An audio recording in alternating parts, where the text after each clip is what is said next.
নমস্কাৰ মই মানৱজ্যোতি মহন্ত ইউটিউবৰ আন এটি নতুন ভিডিঅ'লৈ স্বাগতম জনাইছোঁ তো আজি আলোচনা কৰিবলৈ গৈ আছোঁ যদি আপুনি ডিব্ৰুগড় ইউনিভাৰ্চিটিত BA LLB কোৰ্চত এডমিশ্যন ল'বলৈ বিচাৰিছে তো কি কৰিব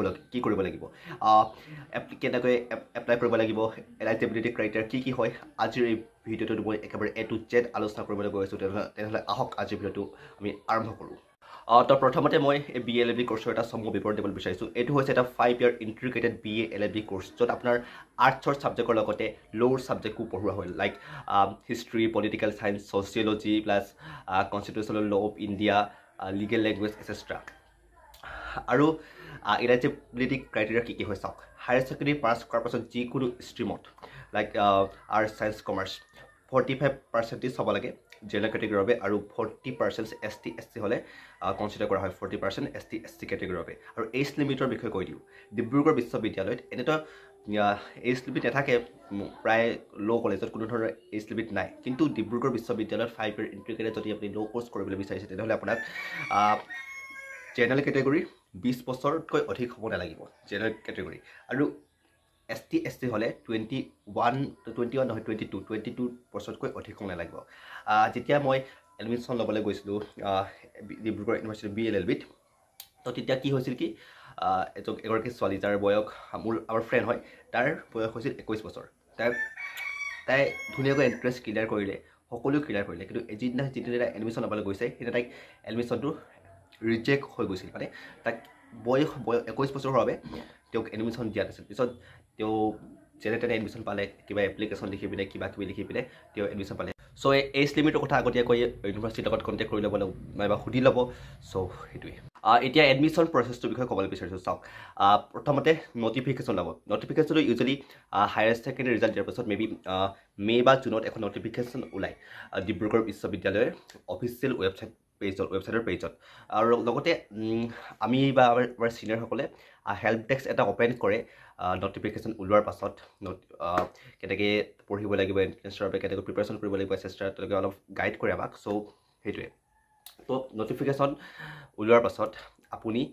এপ্লাই কৰিব লাগিব এপ্লিকেশ্যন ফৰ্ম অনলাইন আৰু এপ্লিকেশ্যন প্ৰক্ৰিয়াটো হৈছে অনলাইন আপুনি অনলাইনত সকলো মাৰ্কশ্বিট ডকুমেণ্টছ যি লাগে সকলোবোৰ তাত আপুনি ছাবমিট কৰিব লাগিব আৰু এটা ফিজ দিব লাগে 1000 মেবি 1000 হয় 1000 নহয় আমাৰ লৈছিলে 950 টকা 950 ৰুপিজ আপুনি এটা ফিজ দিব লাগে তাৰপাছত আপোনাৰ এখন এডমিট কাৰ্ড ওলায় আৰু এডমিশ্যন প্ৰচেছটো হৈছে একদম এণ্ট্ৰেঞ্চ টেষ্টৰ ওপৰত আৰু ভাইভা বছৰৰ ওপৰত তো কি এণ্ট্ৰেঞ্চ আপুনি এডমিশ্যনটো ল'ব লাগে BA LLB কোৰ্চত ডিব্ৰুগড় বিশ্ববিদ্যালয়ত আপুনি এটা এণ্ট্ৰেঞ্চ টেষ্ট দিব লাগিব য'ত আপোনাৰ আহে general English general knowledge analytical and logical reasoning আৰু legal aptitude and legal studies প্ৰায় এক্সামটো হয় 200 মাৰ্কছৰ 180 মাৰ্কছৰ আপোনাৰ ৰিটেন টেষ্ট হয় আৰু 20 মাৰ্কছৰ ভাইভা হয় চ' এণ্ট্ৰেঞ্চ টেষ্টটো মোৰ এক্সপিৰিয়েঞ্চৰ জৰিয়তে কৈছোঁ ইমান টাফ নহয় ইজি টু মডাৰেট আহে পেপাৰখন লাইক কি আহিছিলে পাহৰি গৈছোঁ লাইক কনষ্টিটিউশ্যন আহে ছ'চিয়লজি আহে লগতে জেনেৰেল নলেজত আহে হিষ্ট্ৰী আহে হিষ্ট্ৰী কুৱেশ্যনবোৰ আহে লগতে কাৰেণ্ট এফেয়াৰ্ছ আহে আৰু লজিকেল ৰিজনিঙত যদি কওঁ লজিকেল ৰিজনিঙত আহে চিলজিয়াম আহে ব্লাড ৰিলেশ্যন আহে লগতে নাম্বাৰ ছিৰিজ আহে এনেকুৱা ধৰণৰ কুৱেশ্যনবোৰ আহে আৰু জেনেৰেল ইংলিছত আমাৰ আহিছিলে পেছেজ আহিছিলে চিননিয়ম এণ্টনিয়ম নে কি এনেকুৱা ধৰণৰ কুৱেশ্যনবোৰ আহে লগতে প্ৰিপজিশ্যন আহে চ' এইবোৰ ইমান টাফ নাহে ইজি টু মডাৰেটে আহে এতিয়া কুৱেশ্যন হ'ল কিমান মাৰ্কছ পাব লাগিব পাছ হ'বলৈ তো কোনো ধৰণৰ এনেকুৱা পাছিং মাৰ্কছ নাথাকে চ' যদি কওঁ জেনেৰেল কেটেগৰীৰ বাবে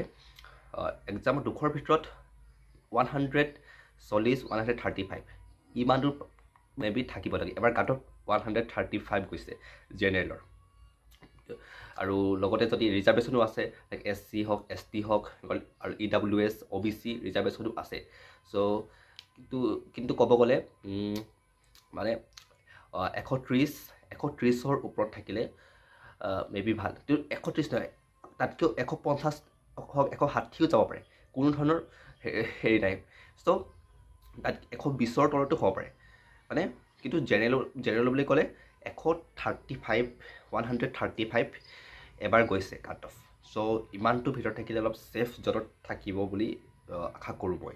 চ' এইটো আছিলে এণ্ট্ৰেঞ্চ টেষ্টৰ ওপৰত চ' ইমান চিন্তা কৰিব নালাগে এণ্ট্ৰেঞ্চ টেষ্টটো ইজি আহিব মই কৈছোঁ ইজি টু মডাৰেট আহিব ভালকৈ আপুনি যদি অলপ প্ৰিপাৰেশ্যন কৰে ভালকৈ এক মাহৰ ধুনীয়াকৈ আপুনি এণ্ট্ৰেঞ্চ ক্লিয়াৰ কৰি ডিব্ৰুগড় বিশ্ববিদ্যালয়ত আপুনি BLLB কৰ্চত এডমিশ্যন ল'বলৈ পাৰিব এতিয়া আহোঁ ফিজ ষ্ট্ৰাকচাৰৰ ওপৰত চাওক ফিজ ষ্ট্ৰাকচাৰটো হৈছে পাৰ ছেমিষ্টাৰ আপোনাৰ লয় 18,000 মই যেতিয়া এডমিশ্যন কৰিবলৈ গৈছোঁ তেতিয়া 18,000 মানে 17,698 ৰুপিজ লৈছে ধৰি লওক 18,000 ধৰক আৰু তো পাৰ ছেমিষ্টাৰ 18,000 হয় মানে পাৰ ইয়াৰ 36,000 আপোনাৰ এপ্ৰক্স মানে আপোনাৰ পৰিব ফিজ ষ্ট্ৰাকচাৰটো কোনো ধৰণৰ ক'ব গ'লে ফিজ ৱেভিয়াৰ নাই কিয়নো এইটো হৈছে এটা চেল্ফ ফাইনেন্স কোৰ্চ চ' কোনো ধৰণৰ ফিজ ৱেভিয়াৰ নাই লগতে হোষ্টেল ফিজৰ কথা কৈ দিওঁ তো হোষ্টেল মানে চিট লিমিটেড থাকে ছোৱালীৰ ক্ষেত্ৰতো আৰু ল'ৰাৰ ক্ষেত্ৰত পাবলৈ অলপ ইজি হয় হোষ্টেলো মেৰিট বাছৰ ওপৰতে দিয়ে মানে মেৰিট মানে আপোনাৰ 12ৰ পাৰ্চেণ্টেজ চাই পিনে আমাক হোষ্টেল দিছে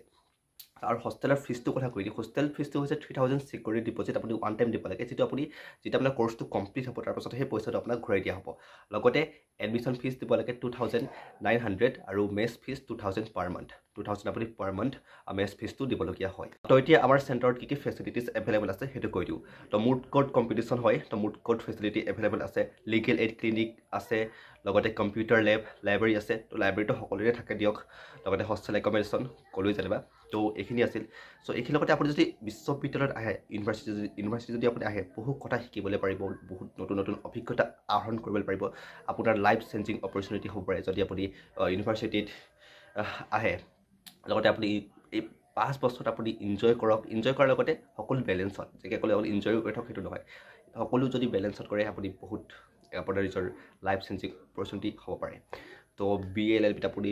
মই কওঁ আপুনি এডমিশ্যন লওক কিয়নো এইটো হৈছে এটা প্ৰফেচনেল ল' কোৰ্চ লগতে ৰেচপেক্টেড কেৰিয়াৰ হ'ব পাৰে অকল BLLB কৰি যে অকল এডভকেটে হ'ব পাৰে এডভকেটে হ'ব পাৰে সেইটো নহয় আপুনি বহুত আৰু কেৰিয়াৰ অপৰচুনিটি আছে সেইবোৰ যেনিবা নতুন ভিডিঅ' আহি আছে বাৰু আগন্তুক ভিডিঅ'ত কি কেৰিয়াৰ অপৰচুনিটি আছে সকলোবোৰ কম চ' থেংক ইউ ছ' মাছ ইয়াৰ ভিডিঅ'টো চাবলৈ ধন্যবাদ